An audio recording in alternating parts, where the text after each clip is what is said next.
झारखंड के मंत्री योगेंद्र प्रसाद का हाल जानने पहुंचे सीएम हेमंत सोरेन। मंत्री योगेंद्र के जल्द स्वस्थ होने की कामना। सुबह अचानक मंत्री की बिगड़ गई थी तबीयत। रांची में पंचायती राज विभाग के पेशा कानून पर कार्यशाला। पेशा कानून बनाने पर किया गया मंथन। कहा ड्राफ्ट के आधार पर पेशा कानून होगा लागू। रांची में सरना धर्म कोड को लेकर कांग्रेस ने दिया अल्टीमेटम। कहा नहीं मिला कोड तो नहीं करने देगी गणना। 26 मई को राज्यपाल के समक्ष प्रदर्शन करने की कही बात।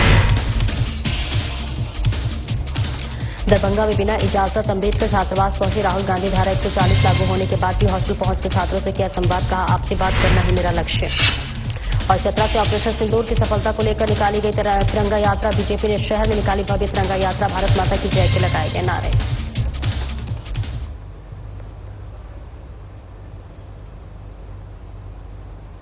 नमस्कार, स्वागत है आपका। मैं हूं आपके साथ सपना दीपक मदेशिया। बुलेटिन का आगाज करेंगे। झारखंड स्टेट क्रिकेट एसोसिएशन का चुनाव 18 मई 2025 को होने जा रहा है, जो अब हाई प्रोफाइल बन चुका है। इस बार चुनाव में दो प्रमुख गुटों के बीच कड़ा मुकाबला है। एक और पूर्व उपाध्यक्ष अजय नाथ शाहदेव की टीम है, वहीं दूसरी ओर एसके बेहरा की अगुवाई में दूसरी टीम मैदान में है। अजय नाथ शाहदेव ने रांची प्रेस क्लब में अपनी टीम के सभी प्रत्याशियों के साथ प्रेस कॉन्फ्रेंस की और चुनावी प्राथमिकता साझा की। उन्होंने कहा कि ये पहला चुनाव है जब दिवंगत अमिताभ चौधरी हमारे बीच नहीं है। चौधरी के परिवार से समर्थन के सवाल पर शाहदेव ने कहा कि इमोशनल कार्ड खेलने की जरूरत नहीं है। हमारी टीम अनुभव और क्रिकेट सुधार के मुद्दों पर चुनाव लड़ रही है। उन्होंने कहा कि अमिताभ चौधरी के प्रयासों से जेएससीए और अंतर्राष्ट्रीय स्तर पर याफे स्टेडियम अस्तित्व में आया। उनका नाम सदैव अमर रहेगा।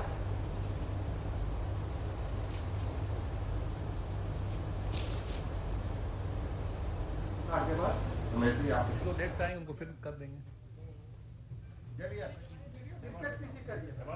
कि आज जो जेएससीए के आगामी इलेक्शंस है 18 मई को, उसके लिए द टीम की तरफ से जो प्रत्याशी हैं, ये उनका प्रेस कॉन्फ्रेंस। आप लोगों के साथ पहले भी हम लोगों को काम करने का मौका मिला है क्रिकेट के लिए, जब भी आप जो स्पोर्ट्स को कवर करते हैं। और जिस तरीके से एक पॉजिटिव वे में पूरे झारखंड में न केवल हर खेल को लेके आप लोग जिस तरीके से काफी, मैं देखता हूं, कनेक्टेड रहते हैं खेल के साथ में, और काफी लोग खुद स्पोर्ट्स लवर भी हैं, खुद खिलाड़ी भी हैं, तो इसलिए सबका इंटरेस्ट भी है कि आज जो जीएससीए के इलेक्शंस होने वाले हैं, क्रिकेट एक रीजन कहते हैं, सभी लोग क्रिकेट को एक धर्म मानते हैं, और हमारे झारखंड में भी क्रिकेट बहुत पॉपुलर है। तो जीएससीए जो कि संस्था है जो क्रिकेट कंडक्ट कराती है पूरे राज्य में, जब इसका चुनाव है तो स्वाभाविक है एक पूरे राज्य में इंटरेस्ट लोगों को रहता है। आपने पहले देखा होगा, कभी भी इलेक्शंस के पहले हम लोगों ने कोई प्रेस कॉन्फ्रेंस एज सच नहीं किया था। ये पहली बार ऐसा हो रहा है कि प्रेस के साथ, क्योंकि समय के साथ साथ मुझे लगता है कि ये एक मांग है, मीडिया के साथ ही जानना चाहते हैं काफी बार कि आप किस एजेंडा के साथ इलेक्शंस लड़ रहे हैं, इलेक्शंस में क्या मुद्दे हैं। इसके अलावा काफी बातें आप देखेंगे जो र्यूमर्स भी फैलती रहती है, तो उसको एड्रेस करने का सबसे अच्छा तरीका होता है कि आप मीडिया के साथ में बिल्कुल ट्रांसपेरेंसी के साथ में बात रखें। और ये सिर्फ आज ये चुनाव की बात नहीं है। मैं चाहूंगा, क्योंकि आप साथ ही जब भी कोई मैच होता है या एजीएम होते हैं हमारे, कोई बड़ा कुछ भी आयोजन जब होने वाला होता है, मैंने एक महसूस किया है वहां पे कि एक मीडिया और जीएससीए के बीच में कहीं ना कहीं कम्युनिकेशन गैप की लोग शिकायत मीडिया के साथ ही करते हैं। तो आज ये शुरुआत जो हम लोग कर रहे हैं चुनाव को लेके, क्योंकि चुनाव में जो भी टीम जीत के आएगा वो आगे 3 वर्षों के लिए क्रिकेट का संचालन वहां पे करेगा, और इसमें मीडिया की भूमिका बहुत ही महत्वपूर्ण रहती है। और मैं आपसे इस बात का भी मैं एक वादा करना चाहूंगा कि मीडिया के साथ में ट्रांसपेरेंसी, उनके साथ कम्युनिकेशन जो रहेगा वो हमारे प्रायोरिटी में, प्राथमिकता में नंबर 1 पे रहेगा, ताकि लोगों को ये जानने का अधिकार होता है कि जीएससीए के अंदर में क्या हो रहा है हमारे। क्योंकि काफी बार जब आप ट्रांसपेरेंसी या कम्युनिकेशन नहीं रखते हैं तो काफी बार लोगों को लगता है कि शायद अरे ऐसी नहीं ऐसी बात है। तो मैं आपसे इस बात का भी वादा करता हूं। कटिहार कलेक्ट्रेट के एनआईसी सभागार में प्रभारी सह मंत्री नीरज कुमार बबलू की अध्यक्षता में जीविका दीदी का महिला संवाद, आपका शहर आपकी बात और डॉक्टर अंबेडकर समग्र सेवा अभियान पर समीक्षात्मक बैठक हुई। वही बैठक में नल जल योजना, जीविका दीदियों की आमदनी बढ़ाने और शहर की समस्याओं जैसे कि जाम और कचरा प्रबंधन पर चर्चा हुई। मंत्री ने अधिकारियों को जरूरी निर्देश दिए। और वही सीज फायर पर नेता प्रतिपक्ष की टिप्पणी पर मंत्री ने पलटवार करते हुए कहा कि तेजस्वी यादव बिहार नहीं संभाल पा रहे हैं, इंटरनेशनल पॉलिटिक्स की बात कर रहे हैं। सिंदूर ऑपरेशन बंद नहीं, सिर्फ रोका गया है। अगर हमला हुआ तो भारत करारा जवाब देगा। प्रधानमंत्री ने सेना को पूरी तरह छूट दे दी है।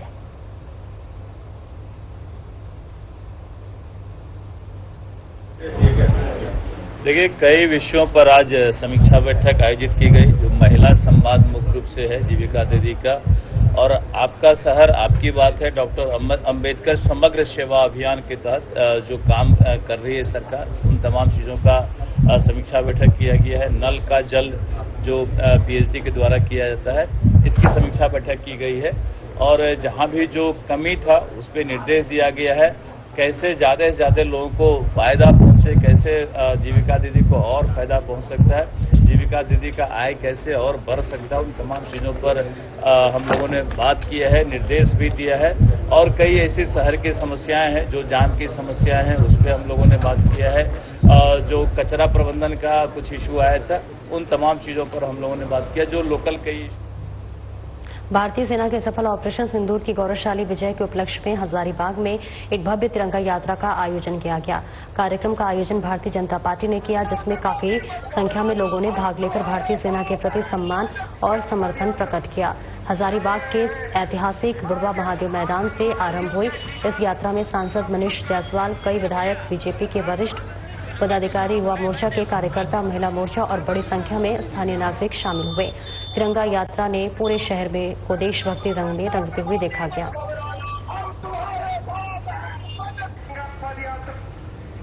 वर्ष का जो सम्मान, आपको पता है कि नरेंद्र मोदी जी के नेतृत्व में यह देश आगे बढ़ रहा है और कई एक जगहों पर हम लोग तरक्की कर रहे हैं, लेकिन हमारे पड़ोसियों को ये रास नहीं आ रहा। अभी आपने देखा कि पहलगाम में कैसा कायरतापूर्ण घटना हुई, और उसके जवाब में जो मोदी जी ने कहा था कि हम इतना बड़ा बदला लेंगे, जो इनके जिन्होंने किया, जिन्होंने प्लान किया या जिनका हाथ हो, उन तीनों पर इतना बड़ा बदला लेंगे कि आप परिकल्पना नहीं कर सकते। उग्रवादियों को के 9 ठिकानों को नष्ट किया गया, सैकड़ों की संख्या में ये मरे।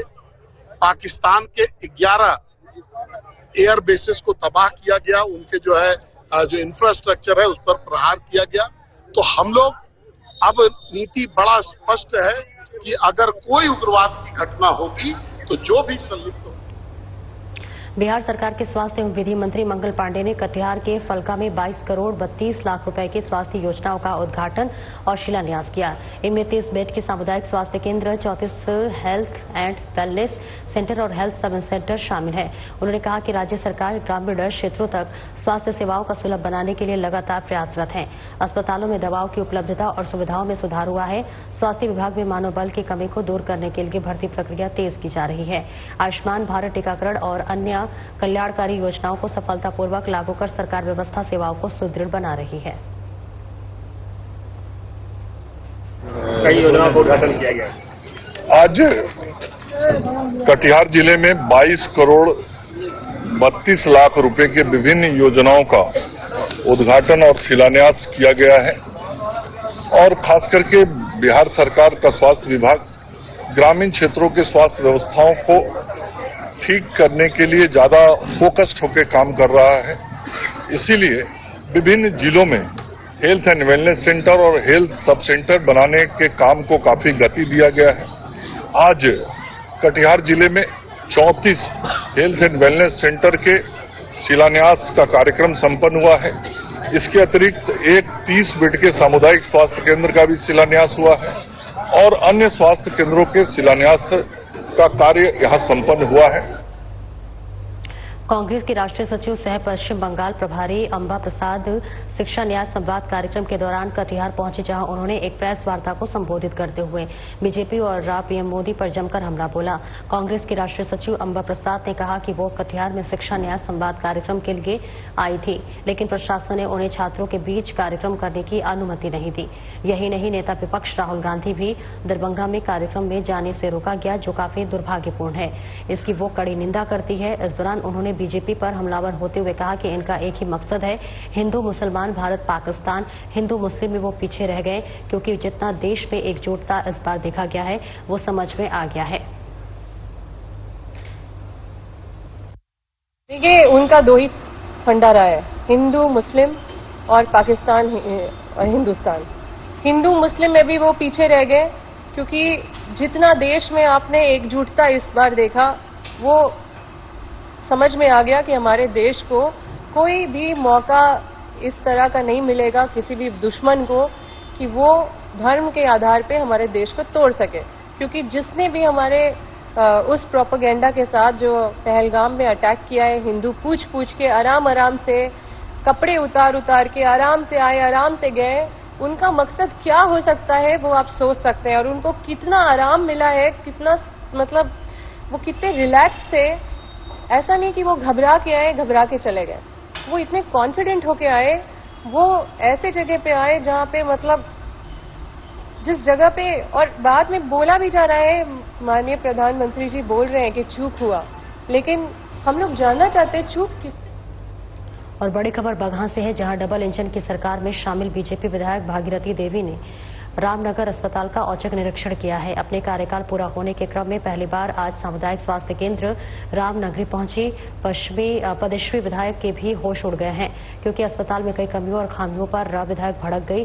सबसे बड़ी बात है कि 18 पंचायतों और नगर पालिका परिषद क्षेत्र समेत दोनों के दुर्गम इलाकों का मुख्य सेंटर सीएचसी रामनगर अस्पताल में पसरी गंदगी और उमस भरी गर्मी के बीच बिजली आपूर्ति ठप होने के अलावा अस्पताल में पंखा बंद होने और मरीजों का बेड खून से सने होने पर माननीय विफर पड़ी। लिहाजा अस्पताल प्रबंधक समेत प्रभारी चिकित्सा पदाधिकारी को एमएलए में जमकर फटकार लगाई। बताते चले कि रामनगर राय स्थित सीएचसी अस्पताल की व्यवस्था का जिम्मेदारी संभालते एनजीओ पर भी कार्रवाई का भरोसा दिलाते हुए विधायक ने स्वास्थ्य प्रबंधक को सख्त निर्देश दिए हैं। इधर रामनगर सीएचसी अचानक पहुंची विधायक भागीरथी देवी के निरीक्षण में सरकारी अस्पताल में कुव्यवस्थाओं की पोल खुली है, तो वहीं जिसकी एनडीए सरकार की किरकिरी हो रही है। वहीं रामनगर सीएचसी के प्रबंधक विनोद कुमार सिंह ने तत्काल विधायक के औचक निरीक्षण में दिए गए निर्देश का संज्ञान लेते हुए अस्पताल में साफ सफाई और व्यवस्था दुरुस्त करने का दावा किया है। ठीक माने जो भी विधायक जी के द्वारा कहा गया सभी कार्रवाई पर हम लोग संज्ञान लिए हैं और सभी को आज कल में हम ठीक कर लेंगे। प्रसव कक्ष से जब महिलाओं को बाहर निकाला जाता है ऑपरेशन के बाद, जिस रूम में शिफ्ट किया गया है, प्रचंड गर्मी है, बावजूद उसमें पंखा भी बंद पाया गया। सभी पंखा चल रही थी, आजकल में बंद दो पंखा बंद, लेकिन अभी हम मिस्त्री को बुलवा के ठीक करवा लिया जाता है। आपका शुभ नाम? विनोद कुमार सिंह, प्रबंधक है स्वास्थ्य। पंखा जब मैंने तार टूट गई बा, हम बोले नहीं है वो लोग से, तो कह सकरनी है मैनेजर साहब आके मैंने हम तुरंत लगवा। मरीज का जो बेड है उस पर ब्लड दिख रहा था काफी। मरीज के जो ब्लड वाला भाग बिछाव ना, ओकरा के मैंने देख लिया कि मैंने लागल रहे, तो ओकरा को सकाल लोग के बदलवा देते। ये लोग कमवा पहले ना कैलक, लोग हमारा देख। हजारीबाग के खेल इतिहास में एक गौरवपूर्ण अध्याय जुड़ गया है। हजारीबाग डिस्ट्रीब्यूट चेस एसोसिएशन के तत्वाधान में ऑल इंडिया चेस फेडरेशन एवं ऑल झारखंड पेस एसोसिएशन की अधिकृत मान्यता के आयोजित तृतीय HDCA all India open FIDE rating chess tournament 2025 का विधिवत उद्घाटन रविवार 11 मई एंजुअल हाई स्कूल परिसर में अत्यंत गर्मामयी वातावरण में हुआ था। वहीं आज जोश उमंग उत्साह के साथ संपन्न हुआ। आपको बताते चले कि छोटे छोटे बच्चों ने गजब का उत्साह नजर अध्यादेश के विभिन्न हिस्सों में पधारे खिलाड़ियों, अभिभावकों, खेल प्रेमियों और बुद्धिजीवियों की उपलब्धि ने आयोजन को प्रेरणादायक बना दिया। प्रतियोगिता में झारखंड, बिहार, पश्चिम बंगाल, उत्तर प्रदेश, ओडिशा, दिल्ली समेत कई राज्यों में 500 से अधिक प्रतिभागियों ने भाग लिया है। आरव गुप्ता ने बताया कि मुझे काफी अच्छा लगा और कभी खुशी हुई मुझे की ट्रॉफी मिली।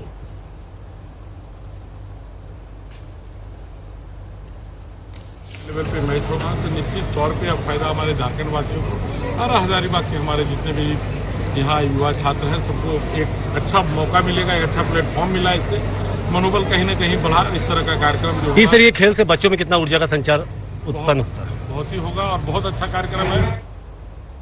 लखीसराय जिले में टीबी जैसे संक्रमण वाली बीमारी से उन्मूलन के लिए सिर्फ वरिष्ठ पदाधिकारियों की नहीं बल्कि आशा कार्यकर्ता भी पूरी मुस्तैदी से कार्य कर रही हैं।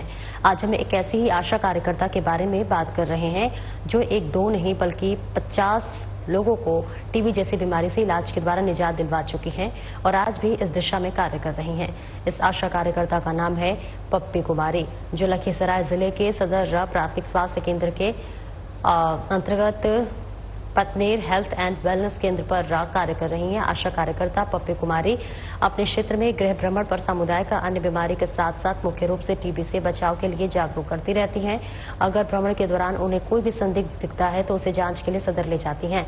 जांच के बाद अगर उस व्यक्ति में टीबी के लक्षण पाए जाते हैं तो फिर उसे इस बीमारी की निजात पाने के लिए दवा भी दिलाने में मदद करती है और साथ ही उस मरीज को नियमित जांच के लिए केंद्र तक ले जाती है। और ऐसे में इस संबंध में आशा पप्पी कुमारी कहती हैं कि समुदाय को टीबी मुक्त बनाना उनकी दृढ़ संकल्पता है। लोग टीबी उन्मूलन के लिए सबसे पहले आशा को बहुत तरह से प्रेरित करते हैं, क्योंकि आशा सबसे नीचे लेवल का हमारा वर्कर, स्वास्थ्य वर्कर है और वो एक्रीडेटेड वर्कर है। इसलिए उन लोग को समय समय पर रिफ्रेशर कोर्स भी चलता है, समय समय पर रेसिडेंशियल भी ट्रेनिंग दी जाती है, ताकि सभी बीमारी के साथ साथ टीबी के लिए स्पेशल उसके बारे में वो जाने और वहाँ के PRI मेंबर हैं उन लोग से संपर्क करके जिनके घर में भी कुछ छिपे हुए लोग हैं वहाँ तक पहुँच बना के उसको संबंधित APHC, Ayushman Bharat centre, PHC, CHC से लेकर DTC तक के लाने का सलाह दिया जाता है, ताकि एक भी मरीज हमारा छूटे नहीं। प्रधानमंत्री का जो 2025 में उन्मूलन करने का है उसको हम लोग अचीव कर सकें। वहाँ ले जाकर के वहाँ दवाई चालू करवाते हैं, उसके पासबुक, आधार कार्ड सब जमा करवाते हैं, उसको 500 रुपया का भत्ता भी दिलवाते हैं, वहाँ से देते हैं। और बहुत सिविल सर्जन सर कुछ खाना की भी व्यवस्था भी कुछ बीच में किए थे, बहुत सारा पेशेंट को मिला था। उस समय श्रीनिवास बाबू अपने से मेरे क्षेत्र पे आके भी वितरण किए हैं। हॉर्लिक्स दिए थे, तेल था उसमें, चावल दाल बहुत। किन लोगों को दिए थे आप? जो पेशेंट मेरा था, टीबी से ग्रसित था, उसी को दिए थे। और 500 रुपया उसका खाता पर राशि भी आता है उस पेशेंट को। हम लोग जो है हेल्थ एंड वेलनेस में टीबी का सबसे बड़ा सुविधा ये किए हैं कि वहाँ जो भी मरीज, जैसे कि खांसी उसका 2 सप्ताह से ज्यादा हो, बुखार नहीं छूट रहा हो, इस तरह के लक्षण वाले जो आते हैं उनको हम लोग सस्पेक्ट करें, मैंने ऐसा माने कि इनको टीबी हो सकता है, तो ऐसी स्थिति में हमारा अल्कन ट्यूब वहाँ उपलब्ध रहता है। उनका खखार बलगम जो है कलेक्ट करके वो अपने नियरेस्ट PHC में।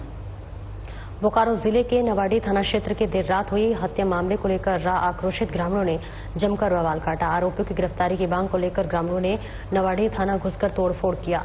ग्रामीणों ने पूरे थाने को घेर कर रखा है और ऐसे में हंगामे की जानकारी मिलने के बाद डुमरी के विधायक जयराम महती थाना पहुंचे, जहां उन्होंने जमकर पुलिस वालों को क्लास लगाया। मौके पर मौजूद बोकारो DSP सिटी आलोक रंजन को भी विधायक ने जमकर लताड़ा। विधायक ने कहा कि जिस जगह पर रात दिन में पुलिस जाने से डरती है, वहां रात में विधायक पहुंचे तो पुलिस ने प्रोटोकॉल तक फॉलो नहीं किया। विधायक का आरोप था कि दूसरे दल के विधायक होते तो पुलिस आगे पीछे घूमती नजर आती। उन्होंने थाना प्रभारी की भी जमकर क्लास ली और कहा कि घटना की जानकारी किसी भी वरीय पदाधिकारी को क्यों नहीं दी गई। इस दौरान पुलिस जल्द ही आरोपियों की गिरफ्तारी करने की बात कहती नजर आई।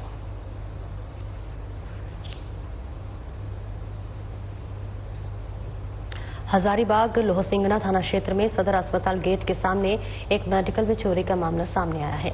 ये चोरी कल देर रात की गई है। सुबह में जब मेडिकल के मालिक पहुंचे तो उन्होंने अपनी दुकान का सारा सामान बिखरा पाया और कैश काउंटर से कैश भी गायब पाए गए। इसके बाद उन्होंने तत्काल इसकी सूचना संबंधित थाना लोहसिंगना को दी। मौके पर पहुंची पुलिस ने पूरे मामले की जांच की और मामला दर्ज किया।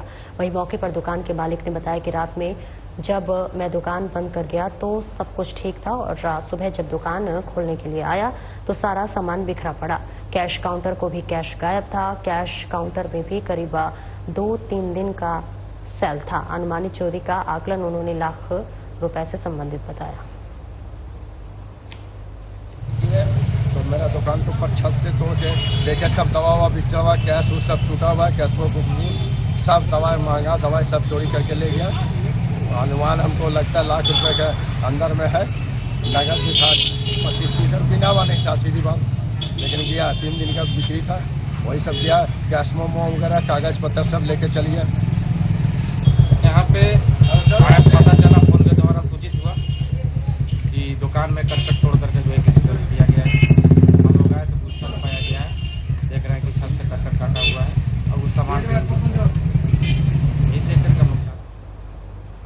गुमला शहर से सटे कुम्हार टोली लोहरदगा निवासी एक महिला ने थाने में ठगी की शिकायत दर्ज कराई है। महिला नीता देवी सागर स्वयं सहायता समूह की अध्यक्ष हैं। उन्होंने बताया कि समूह के सचिव बीना देवी ने परिवार की आर्थिक स्थिति खराब होने और इलाज के नाम पर समूह से 4 लाख रुपए की राशि ली और अब फरार हो गई। इसके पति सैलून संचालक हैं, वही फरार है। बीना देवी ने वादा किया था कि वो हर माह 13,700 रुपए की किस्त भरेगी। इसके बाद 1 मई 2025 को शादी का बहाना बनाकर गुमला छोड़कर चली गई। उसका मोबाइल बंद है। इधर तेलगांव निवासी शिव कश्यप ने भी सैलून संचालक दंपति पर 1.5 लाख रुपए लेकर फरार होने का आरोप लगाया है। यहाँ एक मीना देवी, उसके पति का नाम है सुनील कुमार ठाकुर। ये दोनों पति पत्नी मिलके इतनी सारी महिलाओं को फ्रॉडगिरी करके पैसा ठग लिया। किसी से लोन निकलवाया और किसी से कैश लिया। कभी बीमारी के नाम में, कभी एक्सीडेंट हो गया पति का ये नाम में, कभी बोरिंग खुदवाने के नाम में। इस तरह से करके बहुत सारा ठगगिरी किया ये लोग। और अभी पूरा परिवार के साथ में मीना देवी और सुनील ठाकुर फरार हो गए। बस। कहाँ रहते हैं वो लोग? वो लोग तो लोहरदगा रोड में रहते हैं, लेकिन अभी वो लोग कहीं भाग गए हैं पूरे। दोनों पति पत्नी? दोनों पति पत्नी। अच्छा, कुल कितना ठगे होंगे? मतलब सब कुछ ठगे हैं? सभी कोई से, ये तो कुछ भी नहीं है। और लोग भी है जो अभी यहाँ पे आए नहीं है। अच्छा। वो लोग हर मोहल्ला से वो लोग पैसा ठग के और फरार हो गए। तो आप लोग गुमला थाना आए हैं? हाँ, आज हम लोग सब गुमला थाना आए। एक बेटी उसकी यहाँ उर्मी में रहती है, उसके लिए भी कि पढ़ाई कराने के लिए एडमिशन के नाम से भी ठगी की है। और एक बेटी नौकरी करेगी बोल के, उसके लिए मतलब 20 लाख 17 लाख देना है। इस तरह से भी। हजारीबाग के जिले के इचाक थाना क्षेत्र के ड्रग्स के बढ़ते प्रभाव के खिलाफ ग्रामीणों ने मोर्चा खोल दिया है। देर शाम करगियातपुर स्थित आसिया गांव जाने वाले रास्ते से 2 युवकों को ड्रग्स के साथ पकड़कर ग्रामीणों ने जमकर पिटाई की और पुलिस के हवाले कर दिया।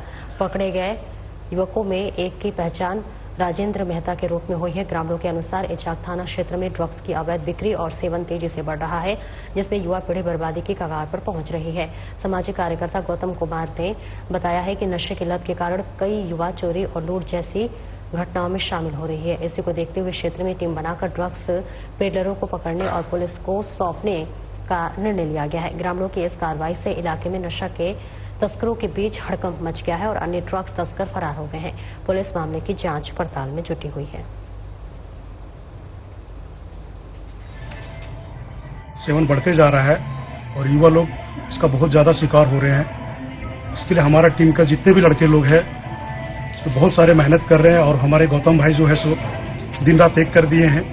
और हमारा टीम, हमको लगता है हर गांव में 10 लड़का का एक टीम बन रहा है और इसमें सभी लोग को योगदान देने का जरूरत है। और ये बहुत ही जरूरी काम है। ड्रग्स कोई छोटा चीज नहीं है, ये जानलेवा चीज है। इचाक में आए दिन बहुत अधिक मात्रा में युवा लोग नशा के चपेट में आ रहे थे, खासकर ड्रग्स के सेवन के मामले में। और हम लोग इस पर पूरा इचाक प्रखंड में बंद करवाने के लिए कमर कस चुके हैं। आज हजारों युवा लोग ड्रग्स के सेवन से जो पूरा क्षेत्र बर्बाद हो रहा है। और ड्रग्स के सेवन के चलते ही इचाक में चोरी, डकैती, लूट, खसोट पूरा मामला बढ़ रहा है। आज शाम के समय करगियातपुर से सूचना मिला कि कुछ युवा लोग हमेशा अड्डा बनाकर वहां पर ड्रग्स बेचते हैं। तो हम लोगों ने तुरंत प्रशासन को सूचना दिया। उससे पहले ही ग्रामीण लोग उसको जमकर धुनाई किए। और साहिबगंज जिले के बरहरबा एसडीपीओ नितिन खंडेलवाल ने अपने कार्यालय में प्रेस कॉन्फ्रेंस की।